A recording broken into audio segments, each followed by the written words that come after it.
আসসালামু আলাইকুম রহমতুল্লাহ। আজকে দুইটা সাফাজিন সিরাপ, উনি আমার রিপিট কাস্টমার, আরও কয়েকবার আমার কাছ থেকে নিচ্ছেন সাফাজিন সিরাপ, আবারও নিচ্ছেন। আরেকজন ভাই সাফাজিন সিরাপ নিচ্ছে, একটা সাফা আম্বরি নিচ্ছে, আর হচ্ছে সাফা গোল্ড আর ক্যালসিয়ামের ইক্যালডিটা নিল। ভাইকে দুইটা স্টিমুলাপ দিলাম, দুইটা আলসান দিলাম, দুইটা ফাইটেক্স দিলাম। ওগুলো খাওয়ার নিয়ম হচ্ছে, ধরেন আপনি সাফাজিন 2 চামচ খাবেন, 2 চামচের কাজ হলে তো ভালো, নাহলে 4 চামচ খাবেন। 4 চামচ খেয়ে কয়েকদিন ধরেন গ্যাপ দিবেন, গ্যাপ দিয়ে ধরেন এখান থেকে একটা ফাইটেক্স খেলেন, আবার কয়েকদিন গ্যাপ দিলেন, এখান থেকে একটা আলসান খেলেন, কয়েকদিন গ্যাপ দিলেন, এখান থেকে একটা সাফা আম্বরি খেলেন, কয়েকদিন গ্যাপ দিলেন, তারপরে এখান থেকে একটা স্টিমুলাপ খেলেন এবং কয়েকদিন গ্যাপ দিলেন। এই ওষুধগুলো প্রত্যেক দিন খাওয়া ঠিক না, এগুলো মাঝে মাঝে গ্যাপ দিয়ে খেতে হবে।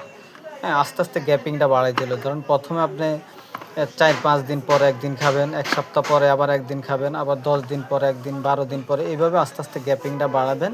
আর আমি যেই ব্যায়ামের কথা বলি ওই ব্যায়ামগুলো করবেন। হ্যাঁ, আমার ওই যে এই আমি যাদের মাল দেই, ওষুধ দেই, তাদেরকে কিন্তু আমি ইনবক্সে ওই ব্যায়ামগুলোর কথা বলি এবং কিছু লেখালেখি আছে ওইগুলার আমার পেজে, ওইগুলা ফলো করলে দেখা গেছে যে আপনি ওইটার পাশাপাশি ওইগুলো করলে একটা সময় অভ্যাস পরিণত হলে দেখা গেছে যে আপনার ওষুধ বেশি খাওয়া লাগবে না। হ্যাঁ, আর হলো এই সাফাগোল্ড ভিটামিনটা, এটা হচ্ছে প্রত্যেক দিন খাবেন রাত্রে একটা করে, আর ইক্যালডি দুপুরে একটা, মানে এই দুইটা প্রত্যেক দিন খাওয়া যাবে, সাফাগোল্ড আর ইক্যালডি।